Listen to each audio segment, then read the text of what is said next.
పిల్లలు కావాలనే మీ కలను నెరవేర్చుకోండి. సంప్రదించండి హెగ్డే ఫెర్టిలిటీ, హైదరాబాద్, తెలంగాణ. అందరికీ నమస్కారం. నేను Swaroopa Potlapalli. Welcome to trending topic.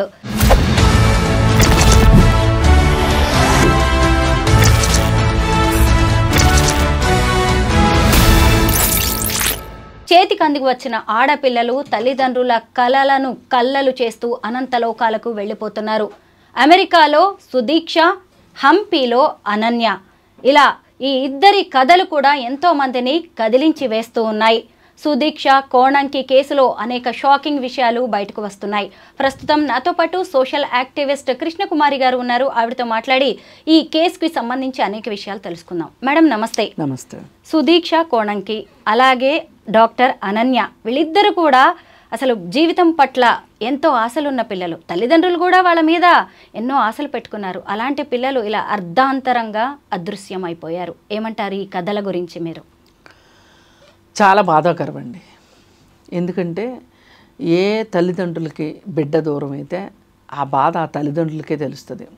మనం ఎంత పైన అయ్యో పాపం, అయ్యో ఇలా జరిగిందా అలా జరిగిందా, ఆవిడ కష్టం ఎవరు తీరుస్తారు అని మనం మాట్లాడతాం. కానీ మనము మూమెంటరీగా మాట్లాడతాం, తర్వాత మనకు సంబంధం లేదు ఆ విషయంతో. కానీ కన్న తల్లి మట్టుకు తను చనిపోయే వరకు ఆ కడుపు తీపి అంటారు కదా, అది అసలు ఇంకా వాళ్ళు కోలుకోవడం అనేది ఉండదు. పైకి కోలుకున్నట్లుగా పైకి కనిపిస్తారు, కానీ వాళ్ళకి ఏదో ఒక సందర్భంలో ఆ కొడుకు ఆ కూతురు గుర్తొస్తూనే ఉంటారు. ఇంకా అది దాన్ని అలా అక్కర్లేదు, అలా కాదు ఇలా కాదు అని మనం మాట్లాడినంత మాత్రాన ఏదో ఉపశమనానికి ఆ నిమిషానికి పనికొచ్చే మాటలే, కానీ వాళ్ళు దాని నుంచి వాళ్ళ జీవితంలో కోలుకోలేరు. పైగా జన్ ఫిలాసఫీలో కూడా ఒకటి ఉంది. అత్యంత బాధాకరమైన విషయం ఏంటి ఈ ప్రపంచంలో అంటే తల్లిదండ్రుల ముందే పిల్లలు పోవటం. ఇది ఎందుకంటే మామూలుగా ఏంటి, ఫస్ట్ తల్లిదండ్రులు చనిపోతారు, తర్వాత పిల్లలు పెద్దవాళ్ళు అయ్యాక వీళ్ళు చనిపోతారు, ఆ తర్వాత వాళ్ళ పిల్లలు పెద్దవాళ్ళు అయ్యాక వాళ్ళు చనిపోతారు. ఇది మనం ఒక క్రమంలో వరుస క్రమంలో చూస్తాం, జీవిత విధానానికి చూస్తాం. అంటే నిండు నూరేళ్ళు అంటాం. మరీ నిండు నూరేళ్ళు ఉన్నా ఉండకపోయినా 60 ఏళ్ళు 70 ఏళ్ళు 80 ఏళ్ళు బతుకుతారు ఎవరికి తోచినంత. మరీ 60 ఏళ్ల లోపు లేకపోతే 65 ఏళ్ళు ఆ ప్రాంతంలోనూ చనిపోతే ఇప్పుడు మనకి లైఫ్ ఎక్స్పెక్టేషన్స్ కూడా పెరిగినాయి, లైఫ్ స్పాన్ కూడా. ఈ పరిస్థితుల్లో ఏంటంటే మనకి 70 ఏళ్ళు అంటే కూడా చిన్నవి అనుకుంటున్నారు. ఒకప్పుడు 70 ఏళ్ళకి చనిపోతే ఆ వృద్ధుడు అనేవాళ్ళు. సరే, ఏది ఏమైనప్పటికీ ఇలా చనిపోవడం మటుకు బాధాకరం. ఈ రెండు విషయాల్లోనూ పిల్లలిద్దరూ చాలా ప్రతిభావంతులు, ఫ్యామిలీ బ్యాక్గ్రౌండ్స్ ఉన్న పిల్లలు. మరి ఎందుకు ఇట్లా జీవితాలు ఇలా అర్ధంతరంగా ముగిసిపోయినాయి అంటే ఒక్కటే కారణం, పిల్లలు తల్లిదండ్రులకి చెప్పేది ఒకటి, వాళ్ళు చేసేది ఒకటి. ఇది పిల్లల్ని ఒక రకంగా, వీళ్ళిద్దరు చనిపోయారని కాదు, మనం ఇదంతా మాట్లాడేది ఎందుకు అంటే బతికున్న వాళ్ళకి ఏదైనా కనువిప్పు కలుగుతుందా అని మనం మాట్లాడతాం. ఇప్పుడు మనం మాట్లాడేది చనిపోయిన వాళ్ళు వినరు, వాళ్ళ తాలూకు మనుషులకి మనం మాట్లాడేది ఉపశమనం కలుగుతుందో లేదో కూడా మనకు తెలియదు. కానీ వాస్తవంగా కావాల్సింది ఏంటి అంటే ఎవరికైనా ఇంతన్నా చెవిలో వేసుకుంటే గనక, వింటే, వినదలుచుకుంటే, అర్థం చేసుకోగలిగితే యంగ్ జనరేషన్ ఏం ఆలోచించాలి అనేదే ఇక్కడ పాయింట్. ఈ యంగ్ జనరేషన్ ఏం ఆలోచించాలి అంటే, నేను ఇప్పుడు ఒక పని చేయబోతున్నా, దీనివల్ల నాకేమైనా అపాయం జరుగుతుందా, నాకేదైనా ప్రమాదం జరుగుతుందా, నేను చేసే పని కరెక్టా కాదా, చట్ట వ్యతిరేకం అవునా కాదా, ఇలా ఒక 4-5 రకాల ఆలోచనలు కనుక వచ్చాయనుకోండి, వాళ్ళకి ప్రమాదం జరగదు, వాళ్ళు తప్పు చేయరు, వాళ్ళు నలుగురిలో అనవసరంగా మాటలు పడరు. ఇవన్నీ చూసి తల్లిదండ్రులు ఏడవకుండా ఉండాలి అంటే ఒక్కటే మార్గం, మీరేం చేస్తున్నారు మీకు క్లారిటీ ఉండాలి. మీరు ఎవరితో ఉంటున్నారు, ఎవరితో ఉంటున్నామో వాళ్ళు ప్రమాదకారులు కాదు అనే క్లారిటీ ఉండాలి. అలాగే మనం ఏమి నష్టపోతాం ఈ పని చేసినందువల్ల అనే దాని విషయంలో క్లారిటీ ఉండాలి.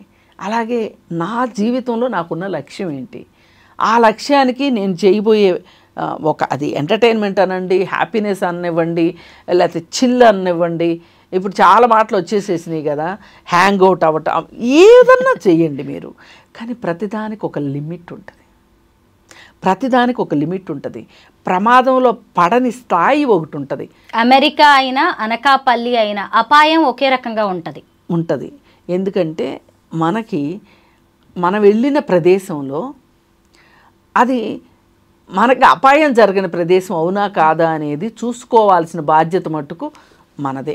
కనీసం తల్లిదండ్రులకి సరైన ఇన్ఫర్మేషన్ ఇస్తున్నామా, మనం ఎవరితో వెళ్తున్నాం, మనం ఆ వెళ్ళే వ్యక్తులు మనకేదైనా డేంజర్ ఉంది, ఏదైనా అపాయం ఉంది అంటే వాళ్ళు మనల్ని రక్షించే వాళ్ళేనా, అసలు మనం చేస్తున్న పని కరెక్టేనా, అసలు ఇవన్నీ ఆలోచించుకోవాలి. ఇప్పుడు ప్రమాదకరము అన్నప్పుడు పక్క వాళ్ళు రక్షించలేదు అనేది కూడా మనం అనలేము.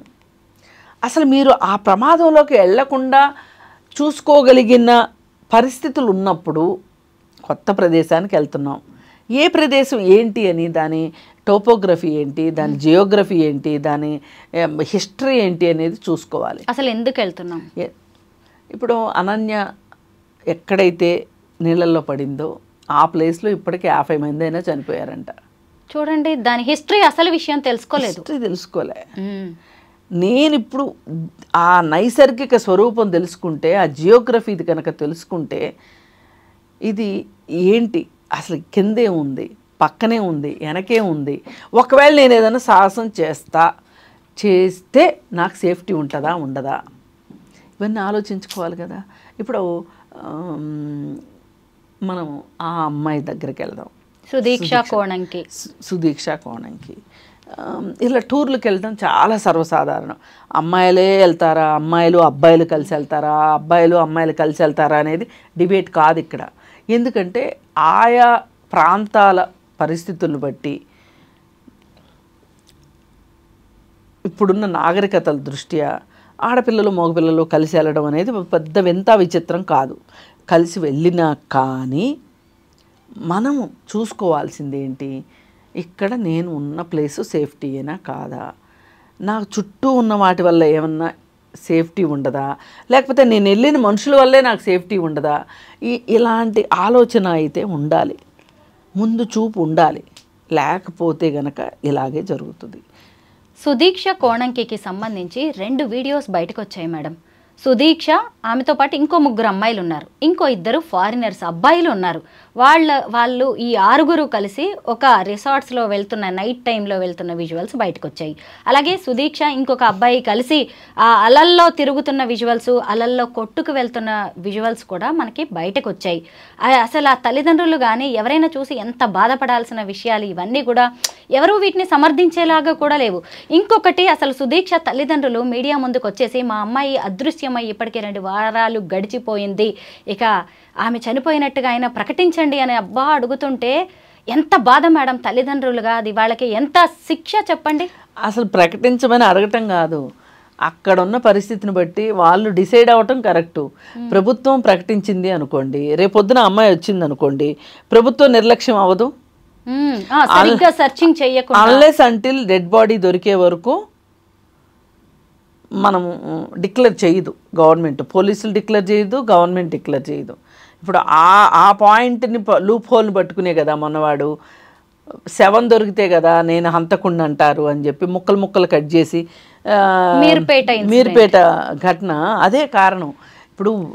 ఇప్పుడు డెడ్ బాడీ దొరకందే చనిపోయినట్టు లెక్క కాదు, ఎప్పటికైనా కానివ్వండి. అది ఒక మిస్టీరియస్ డెత్గా మిగిలిపోతుంది తప్పితే, మిస్టీరియస్ ఇన్సిడెంట్గా మిగిలిపోతుంది తప్పితే డెత్ అని చెప్పి ప్రకటించరు. సరే మీరు ప్రకటించండి అంటే వాళ్ళ ఆక్రోశం ఏంటి అంటే తల్లిదండ్రుల ఆక్రోశం, కనీసం మా డెడ్ బాడీనైనా మాకు ఇప్పించండి అనేది వాళ్ళ అభ్యర్థన. ఇప్పటికే చాలా సర్చింగ్ జరుగుతోంది మేడం. పైనుంచి ఏరియల్ వ్యూలో డ్రోన్లతో సర్చింగ్ జరుగుతోంది, బోట్స్తో సర్చింగ్ జరుగుతుంది. అమెరికాలో ఉన్న అన్ని రకాల ఎక్విప్మెంట్ని, టెక్నాలజీని వాడుతున్నారు. ఆ అమ్మాయి బాడీ అలా దొరుకుతుంది. అసలు కాదండి, అక్కడ 2 జట్లుగా విడిపోయారు. మొదటి జట్టు వాళ్ళు ఏమనుకున్నారు అంటే ఆమె ఇంకా అక్కడే ఉందేమో, వస్తుందిలే అని చెప్పి సాయంత్రం వరకు వెయిట్ చేశారు. కానీ ఆమెతో పాటు నీళ్ళలో ఉన్న కుర్రాడు ఏం చెప్తున్నాడు, పెద్ద అల వచ్చింది, నేను బయటికి రాగలిగాను, తను రాలేదు అని చెప్పినప్పుడు వెంటనే ఆ సంబంధిత అధికారులతో చెప్పుంటే బాగుండేది కదా. ఒక రెస్పాన్సిబిలిటీ తీసుకొని తను కనిపించట్లేదు, ఇట్లా ఆలల్లో వెళ్ళిపోయినట్టు అనిపిస్తుంది అని వెతికిన తర్వాత ఒకవేళ అమ్మాయి నిజంగానే ఆ పక్కనే దేనికో వెళ్ళి తిరిగి వచ్చింది అనుకోండి, నష్టమేమి లేదు దానివల్ల. కానీ అతను చెప్పకపోవటం వల్ల ఇవాళ అసలు ఆమె బాడీ కూడా దొరకని పరిస్థితి వచ్చిందంటే అతను సరైన టైంలో చెప్పకపోవటం. పైగా ఈ పిల్లలందరూ చూడండి మేడం, ఎంత డేంజర్ ప్లేసెస్కి వెళ్తున్నారు, అంటే ప్రమాదాలతో ఆడుకుంటున్నారు. అదే అంటే వీళ్ళకి ఉన్న ధైర్యం అదే, మమ్మల్ని ఏం చేస్తుంది, మాకంతా తెలుసు, మమ్మల్ని అసలు ఒకళ్ళు మానిటర్ చేస్తారా, మాకు చెప్తారా. ఎంతమంది అండి గోవా వెళ్ళి గోవాలో చచ్చిపోయింది. సుదీక్ష, అనన్య ఇద్దరు కూడా 20-25 వయసు పిల్లలు. మీరు రజిత మైనంపల్లి గారి కూతురు ఈ అనన్య, మీరు ఆవిడ్ని కలిశారు కదా ఆ తర్వాత.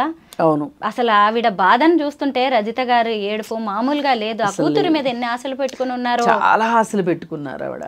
ఆ అమ్మాయి కూడా జీవితంలో చాలా జీవించింది. అనన్య కూడా మామూలు లైఫ్ కాదు అమ్మాయిది. బ్యాడ్ లక్ అసలు నిజంగా అమ్మాయి మిస్ అవ్వటం.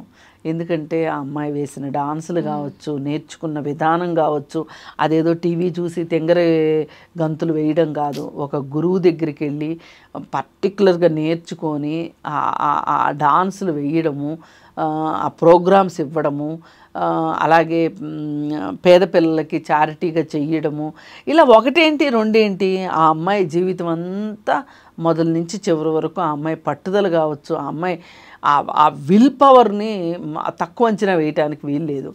కాకపోతే ఒక్కటే నాకు అక్కడ ఏమనిపించిందంటే, తల్లిదండ్రులు కూడా మరీ అసలు ఇలా పెట్టుకుని ఉంచుకోవడం కన్నా ప్రపంచాన్ని వాళ్ళకి పరిచయం చెయ్యాలి. ప్రమాదాలను కూడా అంటే ప్రమాదాలు ఇలా ఉంటాయి అనేది ఎంతసేపు మనం ఏం చేస్తామంటే ఏదన్నా ఒకటి నేర్పిస్తే ఈ పిల్లలు ఏమి ఎక్స్పెరిమెంట్ చేస్తారో అని అనుకుంటారు. కానీ పిల్లలు ఎప్పుడు కూడా ఎక్స్పెరిమెంటల్గానే ఉంటారు. ఏది ఏమైనప్పటికీ ఇక్కడ మనం ఒక్కటే మళ్ళీ మళ్ళీ ఎంత మాట్లాడుకున్నా ఒకే ఒక్క విషయం ఏంటి అంటే, పిల్లలు ఇప్పుడు తల్లిదండ్రులు పద్దాక వాళ్ళ వెనక వెళ్ళలేరు, మానిటరింగ్ చేయలేరు. ఇట్లాంటి పరిస్థితుల్లో ఇంత చదువుకున్న తర్వాత కూడా వాళ్ళకి వాళ్ళేం మరీ 8వ తరగతి 9వ తరగతి పిల్లలు కాదు, కాస్త పెద్దవాళ్ళు అయ్యారు.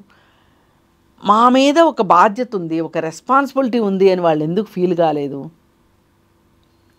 ఒక జాగ్రత్త పడాల్సిన అవసరం ఉంది, టేక్ కేర్ అనేది, హ్యాండిల్ విత్ కేరు, ఇట్లా వీటిని ఎందుకు వాళ్ళు